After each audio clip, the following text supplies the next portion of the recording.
글로벌 외신 브리핑 박재영입니다. 미국 내 대북 협상의 키메드로 평가받는 스티븐 비건 국무부 대북 특별대표 겸 부장관 지명자가 바로 어제 북한에 공개적으로 회동을 제안하면서 관심이 쏠리고 있는데요. 자세한 내용은 보도 통해서 살펴보겠습니다.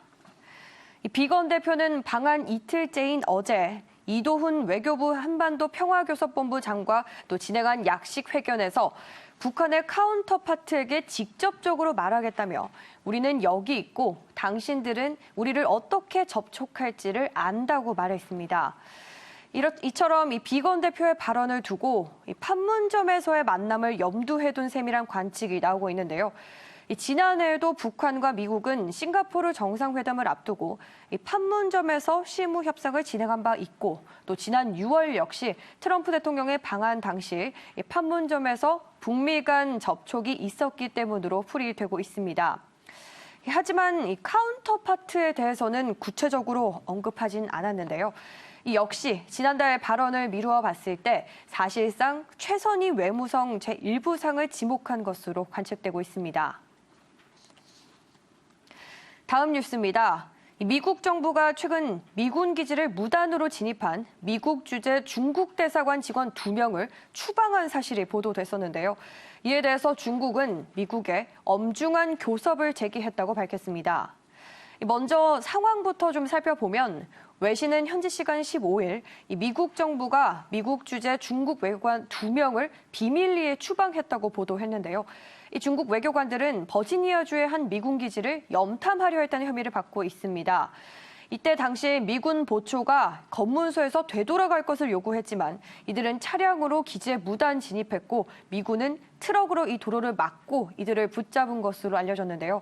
이에 대해서 경상 중국 외교부 대변인은 이미 미국 측에 엄중한 교섭과 또 항의를 제기했다고 밝혔습니다. 그러면서 미국이 빈 협약에 따라 서로 상대국의 외교관에게 편리와 보장을 제공해야 한다면서 미국이 잘못된 조치를 바로잡고 또 관련 결정을 철회할 것을 강력히 촉구한다고 말했습니다. 다음 소식입니다. 지난달 홍콩 구의원 선거에서 친중파 진영이 참패를 한 이후 캐리람 홍콩 행정장관이 처음으로 중국 지도부를 만났다는 소식인데요. 과연 어떤 내용들이 오고 갔는지 보도 통해서 자세히 살펴보겠습니다. 현지 시간 16일 람 장관은 시진핑 중국 국가주석 등 중국 지도부를 만난 것으로 알려졌는데요. 시 주석은 이날 캐리람 행정장관을 만난 자리에서 올해 홍콩은 주권을 반환한 이후로 가장 중대하고 또 복잡한 시기를 맞고 있다면서 이런 어려움과 또 압력에 직면해 람 장관은 일국양제의 굳건한 기반 위에서 법에 따른 통치를 했다고 밝혔습니다. 그러면서 람 장관은 기업들을 지원하고 또 사람들의 근심을 덜어주면서 사회의 뿌리 깊은 갈등과 또 문제를 해결하려는 정책을 펴는 등 많은 어려운 일을 했다며 중앙정부는 람 장관의 이런 용기와 또 충성을 충분히 인정한다고 말했는데요. 뿐만 아니라 단호하게 법을 집행하고 또 홍콩을 사랑하는 홍콩 경찰을 굳건하게 지지한다면서 홍콩 사회의 여러 분야가 또 단결해서 홍콩의 발전을 이끌고 정상 궤도 위에 다시 올려놔야 할 것이라고 말했습니다. 일부에서는 중국 지도부가 친중파 진영의 선거 참패와 또 홍콩 시위 장기화에 대한 책임을 물어서 행정장관이 교체될 것이라는 전망도 나왔었지만 이번에 시 주석은 이를 일축하고 람 장관에 대한 확고한 지지를 표명했다는 점에서 관심이 쏠리고 있습니다. 마지막 소식입니다. 현지 시간 16일 일본 도쿄에서는 국장급 한일 정책 대화가 열렸는데요. 3년 반 만에 재개된 이번 대화에서 어떤 분위기로 진행이 됐는지 짚어보도록 하겠습니다.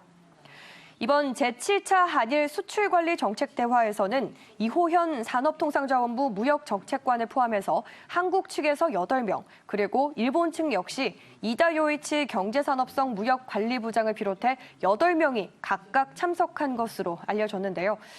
지난 7월 실무회의 당시에는 악수나 또 인사도 전혀 없었던 일본 측이 이번에는 악수와 인사로 화답한 뒤 좌석으로 안내하는 자세를 취하는 등 우호적인 분위기였던 것으로 알려졌습니다. 하지만 수출 규제와 관련해서는 구체적인 결론을 내지 못했는데요. 우리 정부는 당초 목표로 했던 일본의 수출 규제 원상 회복 약속을 받아내지 못한 것으로 알려졌지만 한일 양국은 이번 정책 대화를 통해서 상대국의 수출 관리 제도 운영에 상호 이해를 촉진했다고 평가하면서 추후에도 계속 대화를 이어가기로 한 것으로 알려졌습니다. 한편 일본 정부 대변인인 스가 요시히데 관방장관 역시 이 정례 기자회견에서 애초에 상대국과 협의해서 결정할 성질의 것이 아니라고 생각한다면서 국내 기업과 또 수출 상대국의 수출 관리를 종합적으로 평가해서 운용한다는 방침이라고 밝혔습니다. 글로벌 외신 브리핑 오늘 준비한 순서는 여기까지입니다. 저는 다음 이 시간에 다시 찾아뵙겠습니다.